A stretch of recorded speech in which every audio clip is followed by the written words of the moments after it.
Good morning, Jesuit, and welcome to JTNN Live. I'm Rhett Bros. And I'm Russell Grosser. Today in 2004, the TV show Lost premiered. Now we're to Fantasy Football Corner with Justin Rabb and Gregory Kuchermanis. Greg Kuchermanis. I'm Justin Rabb, and welcome to the JTNN Fantasy Football Corner. Week 3 kicks off tonight. We've got everything you need to make sure your team comes out on top. Our first starter of the week is Melvin Gordon of the San Diego Chargers. He has 3 touchdowns this year, and with his running back partner Danny Woodhead out for the year, he'll be sure to get a lot of carries. This week he matches up against a horrible Colts defense. Our next start is Larry Fitzgerald of the Arizona Cardinals. He already has 3 touchdowns this year, and this weekend they take on the Bills, who got absolutely lit up by the Jets on last Thursday night. Our final star of the week is LeGarrette Blount of the New England Patriots. The Patriots are going to be starting Jacoby Brissett at quarterback this Thursday against Houston, which means they're going to be running the ball a lot. Our first sit of the week is going to be Latavius Murray of the Oakland Raiders. Murray's put up good point totals throughout the first 2 weeks of the season, but Oakland's moving to a running back by committee system that could severely lower his carries. Expect Jalen Richard and DeAndre Washington to see a lot more work this year for Oakland. Our biggest sit of the week is going to be Todd Gurley of the Los Angeles Rams. The Rams' offense has been horrible this year. They're the only team in the NFL that has not scored a touchdown, and Gurley's averaging less than 3 yards per carry with defenses loading the box against him. If you're a Todd Gurley owner, you might want to trade him while you still can. Our next sit for the week is Jameis Winston of the Tampa Bay Buccaneers. Against Arizona last Sunday, he was horrendous, turning the ball over 5 times. This week, he takes on a tough Rams defense, who held the Seattle Seahawks to just 3 points last week. Our first waiver wire pickup is going to be Quincy Enunwa of the New York Jets. He's definitely available in your league, and he can put up big numbers this year. A good quarterback to add through the waivers would be Ryan Fitzpatrick of the New York Jets. Fitzpatrick torched the Buffalo Bills for 377 yards and a touchdown last Thursday. Another big waiver guy is Dennis Pitta. Last week, he had 102 yards and 9 receptions.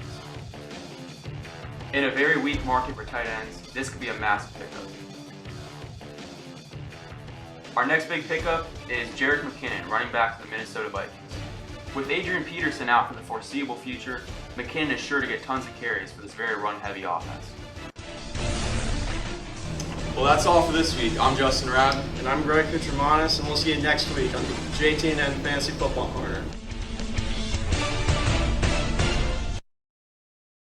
Let's head over to Jack Henry News, who's able to catch up with the bowling team. When many people think about Jesuit sports, they think about football, baseball, basketball, and soccer. However, there's another powerhouse sport at Jesuit that remains a mystery to many students. Jesuit bowling, coached by Mr. Beal and Mr. Mant, are on their way to a state title. We were able to catch up with students Kevin Dynan and Ethan Sutton to learn more. Practice. All right, so we practice Monday through Thursday, and if we have a game, then we'll have no practice. And at practice, we usually bowl 4 normal games, and depending on how much time we have, we'll bowl a few Baker games, which are 5 of our best bowlers, each bowl 2 frames in 1 game. Last year, we got to States, didn't quite make it to the second round. Kind of have like a fluke day. Got to give credit to Colin Boger though. Did very well both last year and the year before at States. Other than him, even I didn't do too well. I did pretty decent the first game, and then fell apart, which was horrible, but yeah, it's all right.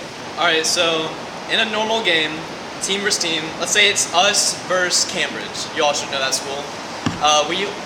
Each of the 5 starters on both teams will bowl 1 normal game. Then for each team, you tally up all 5 games, and the winner of that game has the 1-0 lead. You do that for 3 normal games, and if it's 3-0, then that team automatically wins. But if it's 2-1, then you bowl 2 Baker games, which I explained already, is each bowler on the starters, 5 bowlers, 2 frames for 2 games, until a team has won best 3 out of 5. Who is Jesuit's biggest rival in bowling? It's definitely Brooks and Bartlow. I know we've played them in other sports. They're our only competition in districts and in normal games. They're the only ones that make us actually try hard. They're the guys who practice in there, right? They practice with you guys? Oh, they practice right next to us. As you can see, we have a lot of young talent in the Jesuit bowling team, and we can expect a lot of things from them in the future. I'm Jack Henry Noose here at Pinch Racers Midtown, JTNN.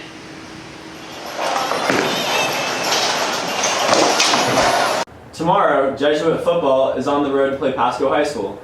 If you can't make the game, it will be radiocasted. You can access it under the quick link Jesuit Football Live Radio. Go to jhstigernews.com to read the updated digital newspaper. That's all for today. I'm Rhett Burrows. And I'm Russell Grosskirth.